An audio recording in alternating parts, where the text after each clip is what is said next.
નમસ્કાર દર્શક મિત્રો, વેલકમ ગુજરાત ન્યૂઝ ચેનલમાં. હું છું સુનિતા ખેરનાર. હું આવી છું રાજપુરાની જે પોળ છે, માંડવીથી જમનાબાઈ હોસ્પિટલની બાજુમાં જે આ પોળ છે, એ પોળની અંદર લગભગ 15 કે 20 દિવસથી આ ડ્રેનેજનો પ્રોબ્લેમ ચાલી રહ્યો છે. આપ જોઈ રહ્યા છો કે કેટલું ગંદુ પાણી સમાઈ રહ્યું છે. જ્યારે હું એન્ટર થઈ ત્યારે એટલું પાણીનું ગંદી જે સ્મેલ આવતી હતી, બહુ જ ગંદી છે. અહીંયા રહેવાનું મુશ્કેલ છે. અહીંના રહીશોનું એવું કેવું છે કે આ જે જગ્યા છે એ ગાયકવાડીના રાજની જગ્યા છે, પણ અત્યારે જે ડ્રેનેજ લાઈન નાખવામાં આવી છે એ ડ્રેનેજ લાઈનનું કોઈ નિરાકરણ આવતું નથી.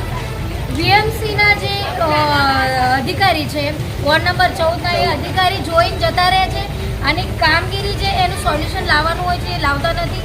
મારું વડોદરા મ્યુનિસિપલ કમિશનર સાહેબને નમ્ર વિનંતી છે કે લોકોને આ હેલ્થની જે નુકસાનકારક છે આના પર ધ્યાન આપો.